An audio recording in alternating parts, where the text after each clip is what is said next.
കൂടുതൽ വാർത്തകളും വീഡിയോകളും കാണാൻ ഈ ചാനൽ സബ്സ്ക്രൈബ് ചെയ്യുക. കൂടെ ബെൽ ബട്ടൺ അമർത്തുക. നമസ്കാരം.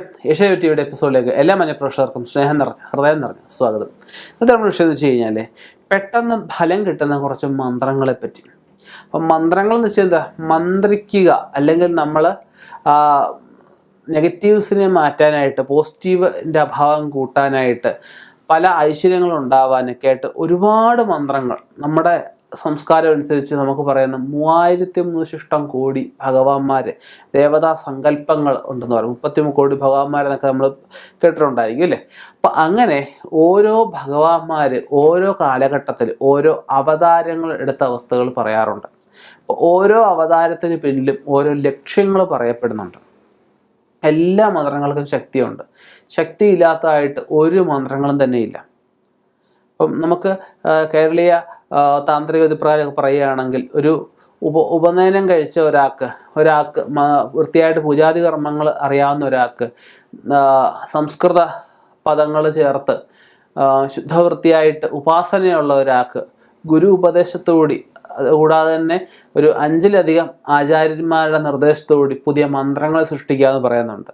പുതിയ മന്ത്രങ്ങളെ നമ്മൾ വാക്കുകൾ ചേർത്ത് സൃഷ്ടിക്കുമ്പോൾ നമ്മൾ അക്ഷരങ്ങൾ ചേർന്ന മന്ത്രം അല്ലേ? അക്ഷരങ്ങൾക്ക് നാശമുണ്ടോ? ഒരിക്കലും നാശമില്ല. നമ്മൾ ചെറുപ്പത്തിൽ പഠിച്ച കാര്യങ്ങൾ ഇപ്പോഴും ഓർമ്മ നിൽക്കുന്നില്ലേ? പുസ്തകങ്ങൾ നശിപ്പിക്കാം, പക്ഷെ അക്ഷരങ്ങളെ നമ്മൾ പഠിച്ച അറിവിനെ നശിപ്പിക്കാൻ പറ്റിയില്ല.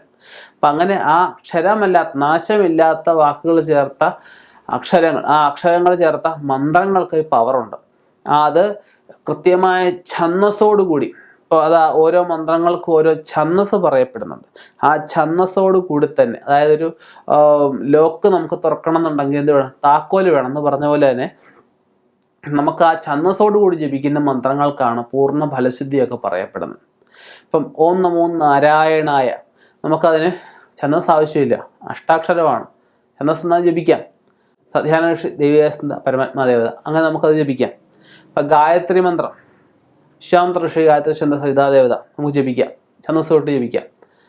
അതുപോലെ മഹാദേവൻ്റെ ഓം നമ ശിവായ, നമുക്ക് അതിന് വാമദേവ ഋഷി പങ്ക്തി ഛന്ദം സദാശിവ തിരുവദേവത. അപ്പം അങ്ങനെ ശിരോഭാഗം നമ്മുടെ മുഖവും സങ്കല്പിച്ച് ഈ മൂക്കിൻ്റെ താഴെ ഹൃദയം, ഇങ്ങനെ 3 ഛന്ദസ് വിടുക. ഇതൊക്കെ എല്ലാ മന്ത്രങ്ങൾക്കും പവറുണ്ട്.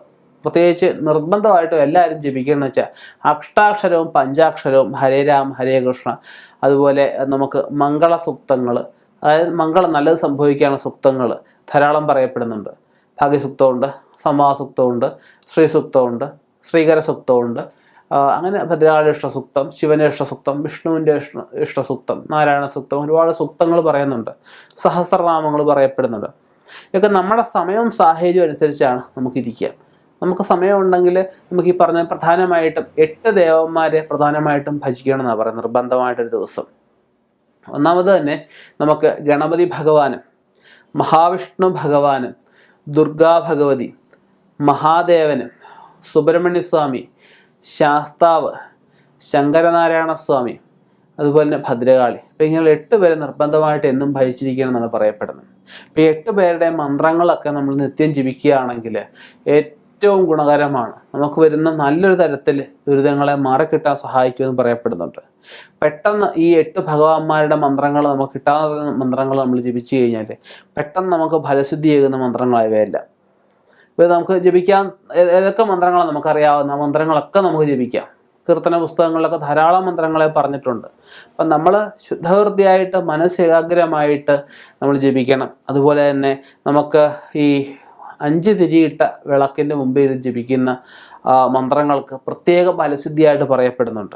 5 തിരി എന്ന് വെച്ചാൽ കിഴക്ക്, തെക്ക്, പടിഞ്ഞാറ്, വടക്ക്, പിന്നെ വടക്കിനും കിഴക്കിനും ഇടയ്ക്കായിട്ട് ഈശാന കോണം എന്ന് പറയും. അപ്പോൾ ആ ഈശാന കോണിലേക്ക് തിരിയിട്ട് 5 തിരിയിട്ട് നമ്മൾ ഭദ്രദീപം എന്ന് തന്നെ പറയുന്നത്. ഭദ്രദീപം കൊളുത്തി നമ്മൾ ജപിക്കുന്ന മന്ത്രങ്ങൾക്ക് ഏതൊരു മന്ത്രമായാലും നമുക്കതിന് ഫലസിദ്ധി ഉണ്ടാവും. പറഞ്ഞ കഴിവതും ഈ പറഞ്ഞ 8 ദേവന്മാരുടെ മന്ത്രങ്ങൾ നിത്യം ജപിക്കുക. ഛന്ദസ് തൊട്ട് നമുക്ക് മന്ത്രങ്ങൾ ജപിക്കുക. ഛന്ദസ്സോടെ ജപിച്ചാൽ ഇരട്ടി ഫലമാണ്. ഛന്ദസ് ഇല്ലെങ്കിൽ നമുക്ക് അറിയാൻ വയ്യെങ്കിൽ ഓം ഋഷി, ഓം ഛന്ദ, ഓം ദേവത, ഇങ്ങനെയായിരുന്നു നമുക്ക് ജപിക്കാം. ഛന്ദസ് അറിയത്തില്ല എങ്കിൽ.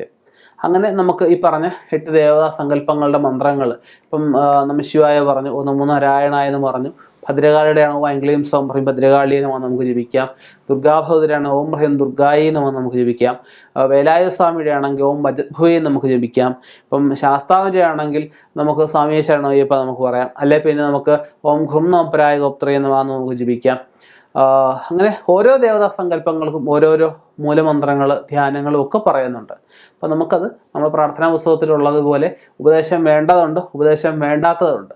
ഉപദേശം വേണ്ടാത്തതായിരിക്കും മിക്ക കീർത്തന പുസ്തകങ്ങളും പ്രാർത്ഥനാ പുസ്തകങ്ങളും കൊടുത്തിരിക്കുന്നത്. അപ്പം അങ്ങനെയുള്ളത് കഴിവതും ജപിക്കുക. അപ്പം അതുപോലെ ഈ പറഞ്ഞ ഓം ചേർത്ത് ജപിക്കേണ്ട വലിയ മന്ത്രങ്ങളൊക്കെ ഉണ്ട്, വലിയ സൂക്തങ്ങളും സ്തോത്രങ്ങളും ഒക്കെ പറയപ്പെടുന്നുണ്ട്. അതൊക്കെ നല്ല ഒരു ആചാര്യനിൽ നിന്നും ഉപദേശം വാങ്ങിയ ശേഷം ജപിക്കുക. ഇനിയും ഇതുപോലെയുള്ള വ്യത്യസ്തമായ വിഷയങ്ങളുമായിട്ട് കണ്ടുമുട്ടാം. നിർത്തുന്നു. നന്ദി, നമസ്കാരം. കൂടുതൽ വാർത്തകളും വീഡിയോകളും കാണാൻ ഈ ചാനൽ സബ്സ്ക്രൈബ് ചെയ്യുക. കൂടെ ബെൽ ബട്ടൺ അമർത്തുക.